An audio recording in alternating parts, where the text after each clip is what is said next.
Welcome to today's episode of What to Say and How to Say It. I'm Nina Rosner, and I'm with Kyle Hargrove, a licensed professional counselor, and we are digging into the topic of what to do to avoid we from becoming me.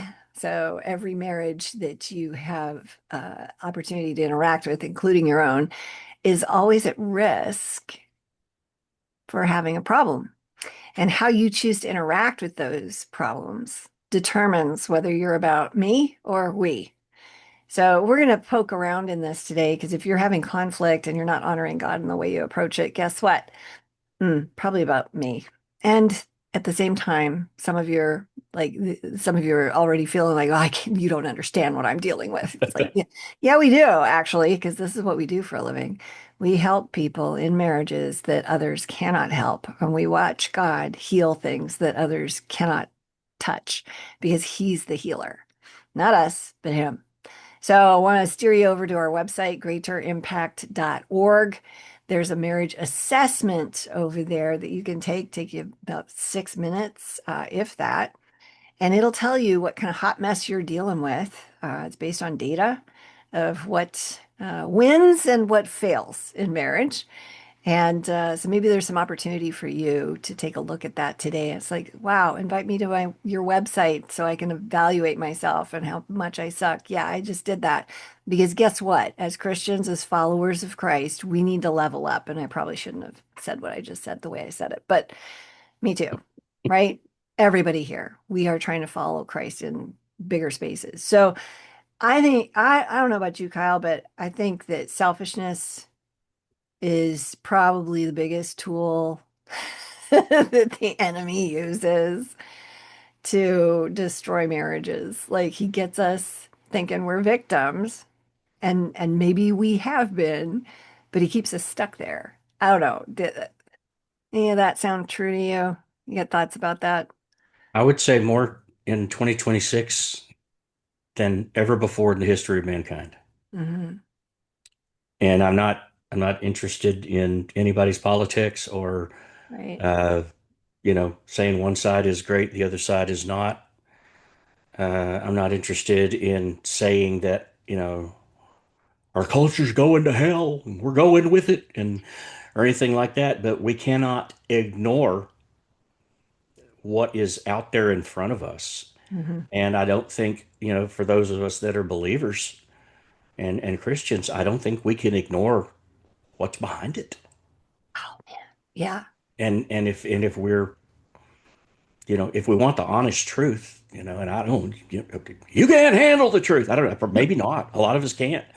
We think we want to know the truth, but once we know it, we can't handle it. You know, we don't want to sometimes know. We just don't know that we don't want to know until Mm. we know, and then that's all confusing anyway. But Satan's behind it. The loser is out there, and he is as present and strong as ever in our culture. Yep. And I think that is what is, I'm not trying to over religiousize anything or anything along those lines. I'm just speaking what I believe to be the truth, and I think you do too. But this idea that I am so important, this idea that I am who has to be pleased. I am who has to be comfortable. I am who must be revered by everybody in the society, whether they know me or not, Hmm. or know anything about me or not. If you don't meet me where I am offended. Yeah. And if I am offended, bet your sweet cheeks I'm a victim. Yet I'll let you know about it. And then I'll make sure to slander you to lots of people. Yeah. And I will hold you accountable for doing something you probably didn't even know you were doing. Yeah. Um, so if we're naive enough to think that that doesn't translate or seep into our relationships and our marriages, then we're pretty naive. Yeah. Yeah. And there's a this is no different than the garden. There's this little sliver of truth in there, right? Because somebody's listening that's going, yeah, but my husband or my wife gets drunk and then says mean things or beats my children or whatever. Like, and you just want me to roll over and love like Jesus. I'm like, nobody is saying that. Like, that's also a lie. Like, that's a twisting. That's just to get you to turn away from who God actually is, who is a truth teller. He's going to call you up to a higher level of being. And if you're sitting there blaming the person that you're married to, most of the time, if you're thinking that they're responsible for most of the issues, guess what? You've been successfully manipulated by the enemy because you are also contributing to the problem. Nobody likes to hear that, but I have not yet found, not once, a case where that's not true. So when we're thinking about being manipulated by the enemy, we have to understand that our spouse is not the only one that that's happening to. And we have to have, like, I think this is such a big part of Christian growth is to recognize how to deal with the enemy, not to make him the center, and worship him. Like, and I hate to say this, but some Christian faiths like put a lot of energy into paying attention to that. And I don't think that's necessary. But if you don't know what you're dealing with and you don't know how to withstand the assault, you're a victim of that. So, which gets you focused. He's the accuser, so he's going to get you focused on your spouse. And my guess is, in your practice, when you're working with couples, you see both of them complaining, accusing the other of being the problem. Like that's a majority of the communication, at least initially. Yeah, it is. And, we get a lot of this. Yeah. And that's usually the way things are, in the beginning. Yeah. And then I think a wise therapist is going to say, okay, we're not going to do that. Um, and point them in a direction that says, look, there may be sickness in this marriage, but the reason that there is because there's sickness inside each one of us. Right. And so until we get a handle on what that problem is, you don't really have a lot to offer it. Hmm. And so we have to focus inward. And when we say that, a lot of people say, okay, well then this is about me. Right. Like, You okay, know? now let's twist it Yeah. that way. Yeah. Yeah. And so it's still imperative. And I guess that's our role as coaches and counselors is to keep, kind of the bumpers in the bowling lane, when they put the little Oh, kid yeah, bumpers in yeah, there. yeah. We're going to keep this ball within this space. We're Yep. not going into the gutter, Yep. but we're going to keep it within this space. And so, that being said, it's a matter of saying, yes, it is important that you are individually as healthy as you can be and you have something to offer. Hmm. But that health comes from when your focus gets outside yourself. Yep. That health comes when your focus becomes about the contentment and the satisfaction and the fulfillment of your partner Yeah. in a marriage and your other partners in relationships in life. Well, and people go into those things thinking if I give this way, I'll get. It's very transactional versus this is who I am. I'm a good spouse. I serve because God is love and he put his love in me and this is who I am. I'm Jesus in this space and I'm going to do the things that I'm called to do the way I'm called to do them because I'm on mission for Christ in this space. And then we morph into these people, like I see this happen all the time. We morph into people that are like, well, I feel so good when my partner gives back to me. And we mistaken that as we label that as that's what a good marriage is when both people are giving and whatever. And what's reality is there's truth to that, but what's also true is that your partner has ups and downs and so do you. And sometimes you can't give because you're sick or exhausted or overworked. Same thing with them. And so the matching up of that, you've got to have, and this is what long suffering is. Can I be patient, which is the fruit of the spirit in these places where we're not perfect? And I think one of the most beautiful things that God's done in my own marriage is teach me what long suffering is. And it's not because I married somebody that makes me suffer a long time. Like that's not it. It's because I, as a person, am different and I have things that I want to do and I think are important. And I married another individual who has their own agenda, right? And so we have this constant negotiation around what's important, what's not. Like I wanted to do a thing today, for example, and it didn't work for him because he we have a tiny little farmhouse now. And so he was going to be in his office because there's a zoning commission meeting and he wanted to work in there and I wanted to work in there on some other project. And so you have to be flexible and navigate those things. His thing is more important. It's more timely.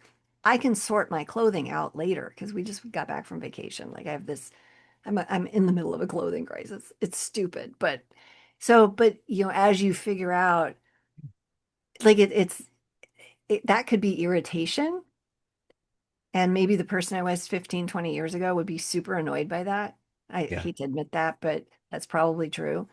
But why was I that selfish? Well, I couldn't think past myself to who's Jesus in this, and now it's more natural. It's like, oh, that just makes perfect sense. Like, I don't care.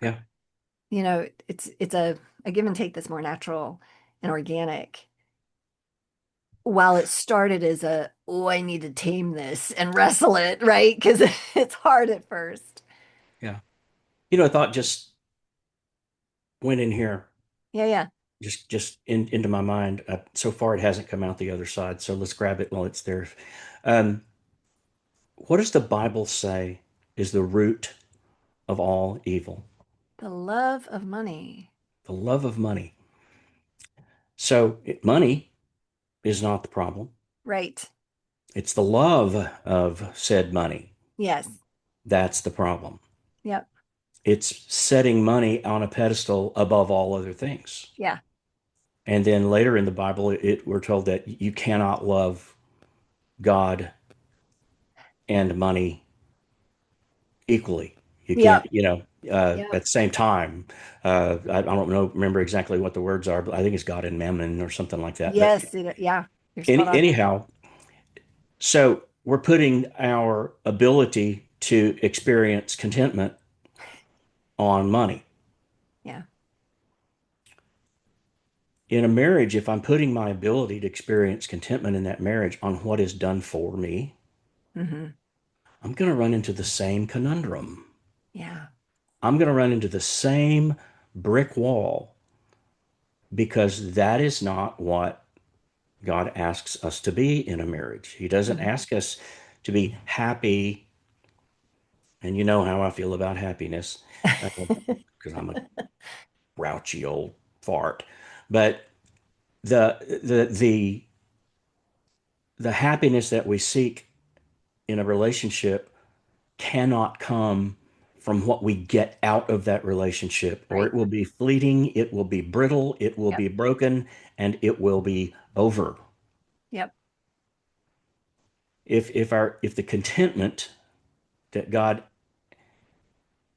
made marriage for us to have and to enjoy is there, it's going to be there because of what we give.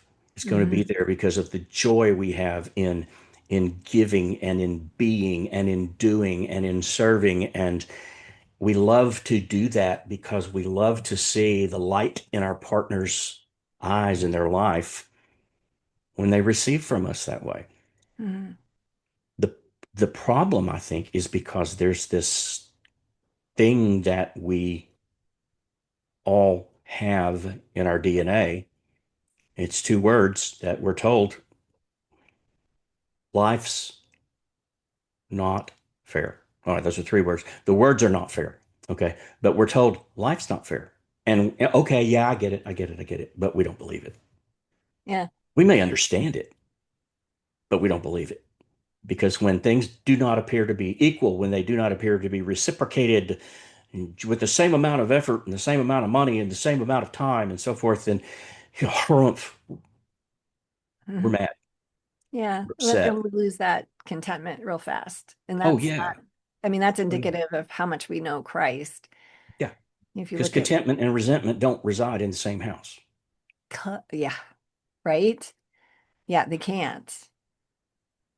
So it's a matter of understanding, right? This is going to take something of out of me, take something from me that in my own nature I don't have. I don't have that Exactly.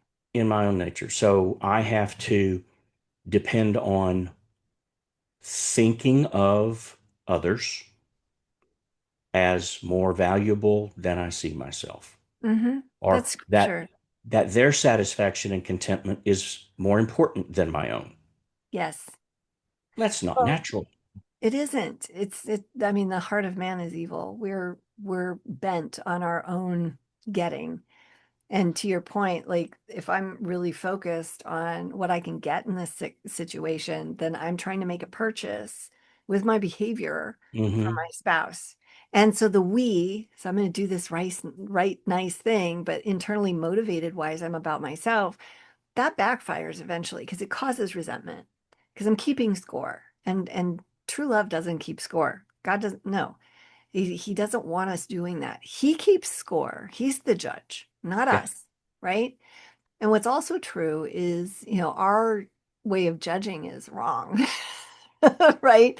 Like, I don't know a woman on the planet that wouldn't be really interested in having romance and sweet words and, gifts, all those love language things. It's like, those are not biblical definitions of what love actually is. It's patience and not being self-seeking.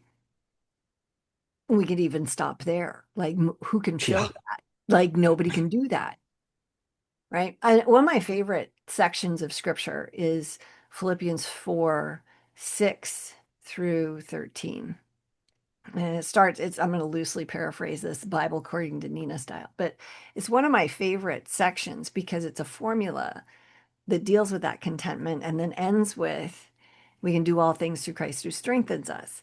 We use that as a coffee cup verse of, oh, I'll get whatever I want. I can do all the things. It's like, no, you can't, because there's all this stuff that comes before that. You're supposed to, in 4:6, it says, bring your cares and worries with gratitude, with thanksgiving. So you're stressed out and worried about stuff. You got to bring that with gratitude, which, if you go back to the original language, it means to consider God in this. He's up to something. You're struggling, you're suffering because he's trying to teach you a thing. You're not getting it. Stop resisting and be grateful that he's paying attention to you because he disciplines those he loves. So all of that in that word Thanksgiving, right? And then he makes a trade of giving you peace that surpasses all understanding that guards your heart and mind in Christ Jesus. Like, what a beautiful thing. After that, then you get the thoughts that are useful about whatever's right, noble, right, pure, admirable, praiseworthy, and excellent, something like that. And then you can be content in all circumstances, whether you got much or not, nothing. And then you can do all things. And the things that you're going to be doing are on mission for him because you're about his business. Like, it's a whole different mindset shift. And that's the formula for it. And I've seen people wrestle with that. And when they do, they emerge out the other side completely differently, closer to Yeah. Christ, content in what they have or don't have. And that's hard. But, I know people that, have gone through separation and there was more month at the end of the money, and they were grateful for almost about a week of fasting every month because they didn't have money for food. You know, Yeah. it's it's perspective. So when the we degrades into me, then you're listening to the enemy. There's a different way of looking at a well-known colloquialism that is based on things that are transactional. Mm, When a marriage becomes transactional, it's in trouble yeah, because it's a matter of I'm doing for you and I expect you to do as much, if not more, for me. right. And there are a lot of ways that we could sit here and count on all of our fingers and maybe even some of our toes that that type of outlook on a marriage is going to end in folly. Yep. But the well-known statement or question is, so at the end of the day, what's in it for me? And we're all asking that. It's part of our nature. It's part of, you know, get mine.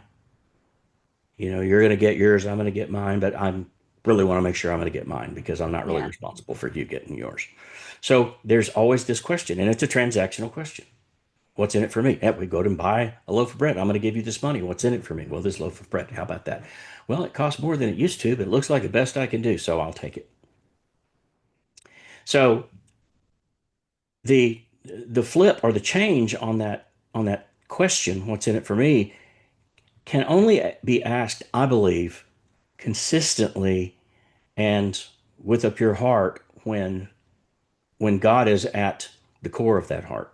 And Mm-hmm. that's instead of asking what's in it for me, is to learn to teach yourself, to train yourself to ask the question, what's in me for it?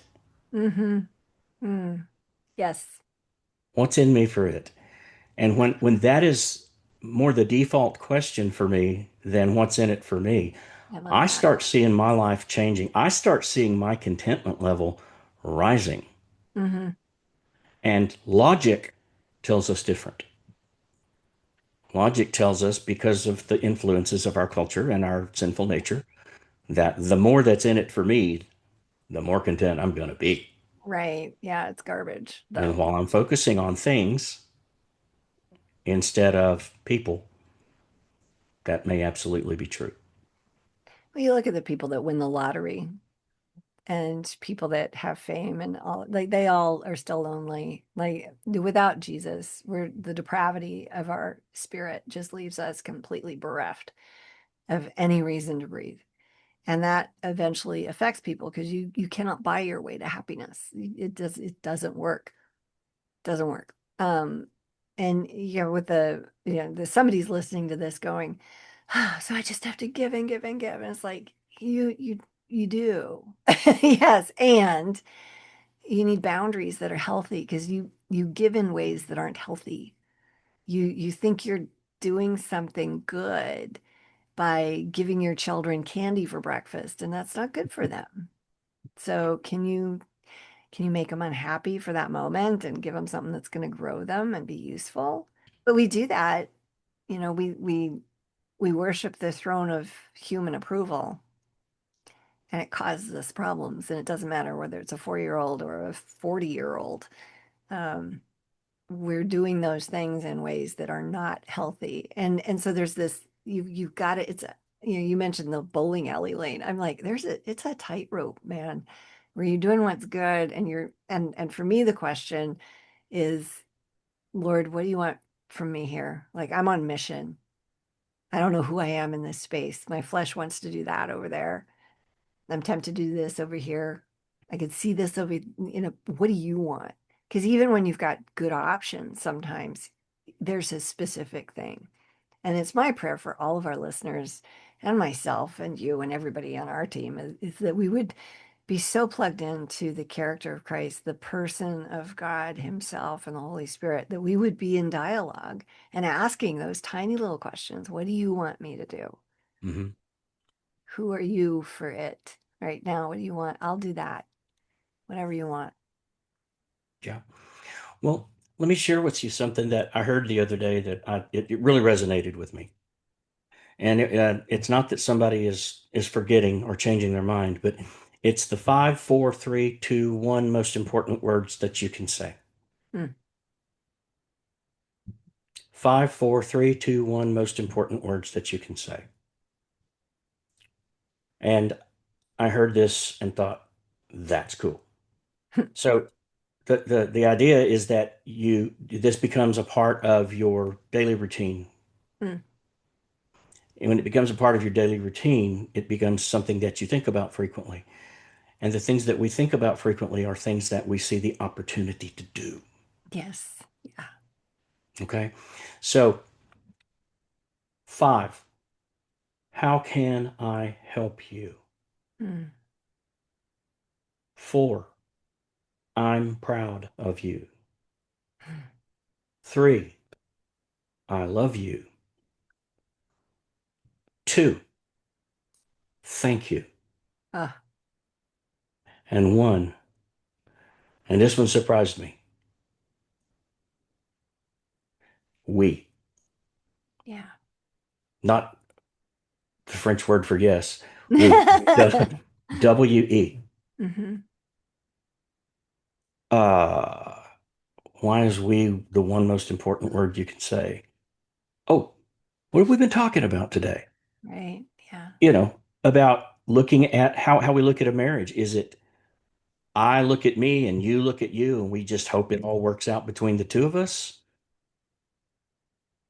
Or do our thoughts and our desires and our actions need to always reflect we? Hmm. And the more I thought about it, the more I thought, no, well, not just at the human level, but my thoughts and my desires and my actions need to reflect another relationship that's more vertical, Yeah. and that we. And then the two people in that are we, and then the two people with God are we. Yeah. But, how can I help you? I'm proud of you. I love you. Thank you. And we. None of those questions or statements are about me. Hmm. Now, I'm proud of you. I mean, people are going to want to pick this apart. I get it. Okay. Give me a break. The focus in that statement is proud of you, Yeah. not the I'm. The focus in how can I help you is help you, not Yeah. I. Right. I love that. We got back from our vacation to 21 inches of snow, and I had hired somebody to clear our driveway.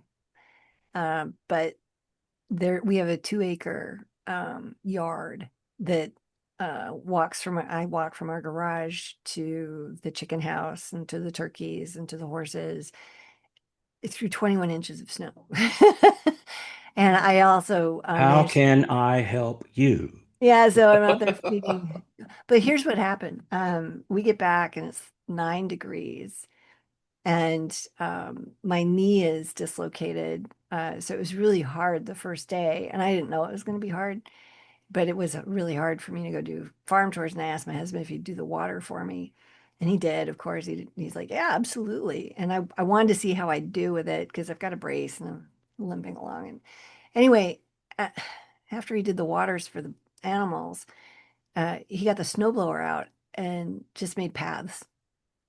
And he's like, "You're going to break your neck and screw up your other knee if you don't have." So he got down to the dirt just about, made a safe space for me to walk and do this simple thing outside. Like he didn't have to do that. I didn't even think to ask for that, but he just did it. Right. That's a we. Right. Absolutely. And it was just so kind and so sweet. And so I made sure I made the shift from being served coffee because we were on vacation for a week to make sure I made the coffee. Like I want to make sure I make There you coffee for go. this guy because everyone's disappointed, myself included. But I have to wait a half hour before I have any. But I wanted him to have coffee first thing when he woke up. Yeah, So, see, that's marriage, right? It's the littles, it's the tiny little things. Like, who am I here? Not what is my spouse needing to do and pointing the blame finger and blaming and accusing. It's who am I here? That's the joy. it is. And it can't be any simpler. Yeah. I will say, however, though, leaving a tropical paradise and coming home to 21 inches of snow, the four words that go with that: better you than me. Thanks. Thanks for that. Yeah. You can count on me anytime. Yeah. I'm here for you. Yeah. Well, if I understand properly, Texas also got a bunch of terrible weather. So, We did, and it was paralyzing, obviously, because of the infrequency of that. yeah, y'all aren't used to it. So But it wasn't as bad as they had it made out to be. So we're that's still we're good. still kicking. That's awesome. Well, that sounds like Texas. We're still Yeah. kicking. We're hunkering down now, not because of weather, but because our February electric bills. So, Oh, okay. Well, it's a short month at least. So well, what's We pay in February for what happened in January. oh, So, oh, yeah. yeah. So we'll see you in March. Yeah. You'll emerge different. So what's one piece of advice you would give our listeners around this topic today? This may feel like it's coming out of the blue, but learn to ask this question of yourself. If somebody says something that either indicates clearly that someone believes you're being selfish, or if you're having thoughts and asking yourself the question, am I being selfish? Learn to ask yourself this question, okay, before you defend yourself or before you launch into a tirade or before you begin pulling old skeletons out of the closet. Before any of that, quietly and peacefully ask yourself, is it true? Hmm, I'm going to presume most of the time it's not, because I believe in all of our listeners and that they're good people and that they wouldn't do those terrible things. But it's surprising, even when it's mostly not true, it's surprising how often it actually is. right? Yeah. I mean, even if it's 1 out of 5 or 1 out of 10, Mhm. because our natural defensiveness is going to immediately, when someone criticizes us or accuses us or says something about us that we don't want to believe or don't want to hear, immediately we defend ourselves. Not true, not true, not true. Immediately. 10 out of 10 times, maybe 11 out of 10. I don't know. But it is surprising if we learn to ask ourselves a question similar to that, how frequently we're acting on instinct and default DNA Yeah. instead of the truth. Yeah. So, in order to keep contentment in these relationships, we got to be dealing with truth, Yep. not what we want to be the truth, and certainly not with a lot of secrets. Well, and to your point around this, I think that that defensive reaction is there in the places where we're not healed. Because when we're healed, when we know and accept who we are, faults and lumps and warts and imperfections included, and our gifts, right? The feedback is okay. Um, uh, Thank you for telling me. Like, let me look at that. Like, and you're open to it. It doesn't Yeah, derail you. It doesn't hurt immediately. If you're going, okay, I'm one of these people that it just hurts all the time. I can't handle not being right all the time. That's an indication of opportunity for God to heal you and transform you into his son. Because Jesus handled all sorts of feedback. People are always giving him feedback. And he just rolled with it, didn't affect him. He was like, nope. And he told the truth around it. It was awesome to watch. We've got that example. And he validated people yeah, even with their feedback. Martha is a great example of that. She's ragging at him about Mary and, she's not helping me make lunch. And he's like, you're very concerned about a lot of stuff. Like, I see you. That's hard. Yeah. And Mary's doing the right thing. So yeah. that's loosely translated too, but Maybe he did it more than once, because he came back and when the disciples were criticizing her for using the expensive oil to anoint yep. him, Yep. You're right. it was the same thing. Yeah. The same thing. She's Yeah. okay. Yeah. I love that. That's who he is, and that's what he Yeah. calls us into. So, friends, if you're in the great state of Texas and you need a counselor, Kyle Hargrove, maybe your man, you want to check that out. You can reach him at Kyle Hargrove LPC.